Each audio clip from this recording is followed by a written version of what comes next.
Guerras do Ópio. As Guerras do Ópio, ou Guerra Anglo-Chinesa, foram conflitos armados ocorridos entre a Grã-Bretanha e a China nos anos de 1839 a 1842 e 1856 a 1860. Com o fim das guerras napoleônicas, as atividades comerciais europeias voltaram-se para o Extremo Oriente, traduzindo-se numa pressão constante sobre a China, que mantinha fortes restrições sobre o comércio com o estrangeiro. Cantão era o único porto aberto. Veio a representar o choque entre a China e o Ocidente durante as chamadas Guerras do Ópio.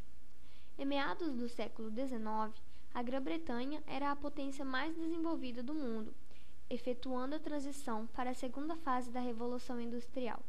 Para tanto, demandava cada vez mais matérias-primas e baixos preços e mercados consumidores para os seus próprios produtos industrializados.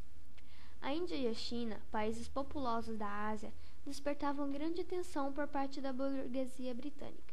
Só que, ao passo que o mercado indiano se encontrava aberto ao comércio, a China, produtora de seda, porcelana e chá, itens que alcançavam bons preços no mercado europeu, não mostrava mais interesse nos produtos europeus, o que acarretava escassos lucros ao comércio britânico.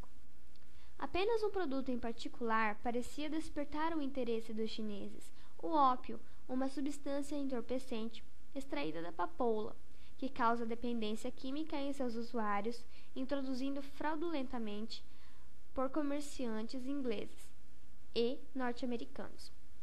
Produzido na Índia e também em partes do Império Otomano, no início do século XIX, os comerciantes britânicos traficavam-no ilegalmente para a China e muitas vezes forçavam os chineses a consumir as drogas, provocando dependência, auferindo grandes lucros e aumentando o volume do comércio em geral.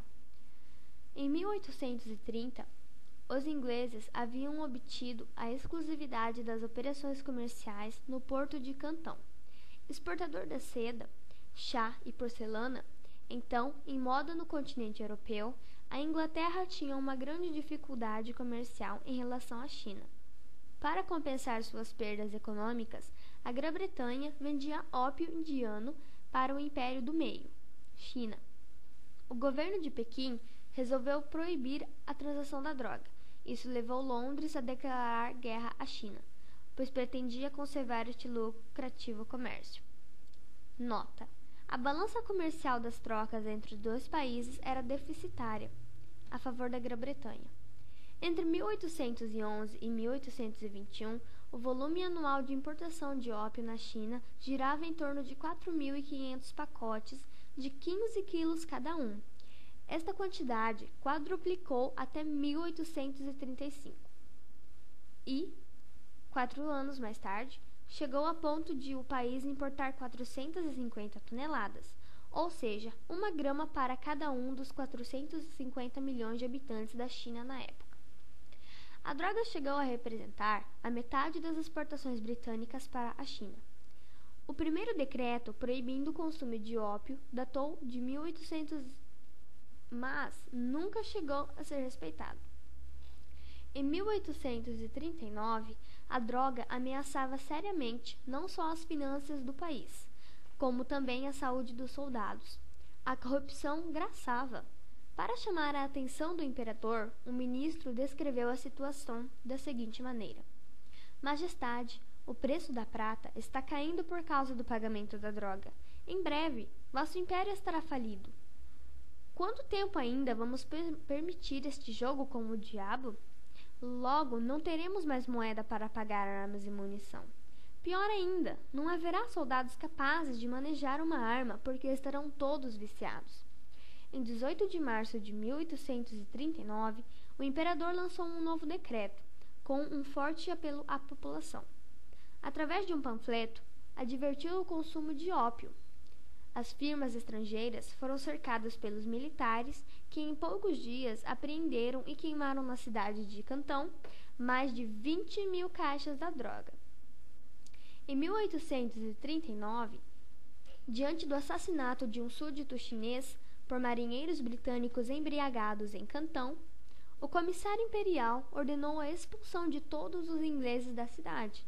Na ocasião, o governo chinês confiscou e destruiu cerca de 20.000 caixas de ópio nos depósitos britânicos, prendendo e expulsando da China os seus responsáveis súditos da Grã-Bretanha. Esses fatos serviram de pretexto para que a Grã-Bretanha declarasse guerra à China, na chamada Primeira Guerra do Ópio. Em 1840, o chanceler britânico Lord Palmerston enviou uma força de 16 navios de guerra britânicos para a região. Senhora de superioridade tecnológica inquestionável, representada pelas modernas embarcações de casco de aço a vapor como o Phoenix Dancer, a esquadra britânica afundou boa parte dos obsoletos juntos à vela de marinha de guerra chinesa, citou Cantão, bombardeou Nanquim e ameaçou as comunicações terrestres com a capital, Pequim. O conflito foi encerrado em agosto de 1842 com a assinatura do Tratado de Nanquim, o primeiro dos chamados Tratados Desiguais, pelo qual a China aceitou suprimir o sistema de Cohong, companhia governamental chinesa, abrir 5 portos ao comércio britânico: Cantão, Amoy, Fuzhou, Ningpo e Xangai, para pagar uma pesada indenização de guerra e entregar a ilha de Hong Kong, na qual ficaria sob domínio inglês por 155 anos. Como garantia do direito de comércio assim obtido, um navio de guerra britânico ficaria permanentemente ancorado em cada um desses portos. Apesar do acordo com a China, a situação nos novos portos abertos continuou a não satisfazer as ambições dos estrangeiros. O comércio não progredia tão rapidamente como o pretendido, uma vez que os mandarins locais se atrasavam na resolução dos assuntos que iam surgindo. Assim, a situação não era conforme os interesses dos ocidentais. Em 1856, oficiais chineses abordaram e revistaram o nível de bandeira britânica, Arrow. Os franceses aliaram-se aos britânicos no ataque militar lançado em 1857.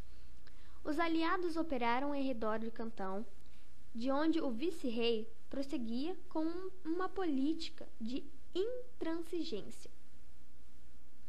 Mais uma vez, a China saiu derrotada e, em 1858, as potências exigiram que a China aceitasse o Tratado de Tianjin. De acordo com este tratado, 11 novos portos chineses seriam abertos ao comércio com o Ocidente e seria garantida a liberdade de movimento aos mercadores europeus e missionários cristãos. Quando o imperador se recusou a ratificar o acordo, a capital, Pequim, foi ocupada. Após a Convenção de Pequim, o Tratado de Tianjin foi aceito. A China criou um Ministério dos Negócios Estrangeiros, permitiu que se instalassem legações ocidentais na capital e renunciou ao termo bárbaro, usando nos documentos para denominar os ocidentais.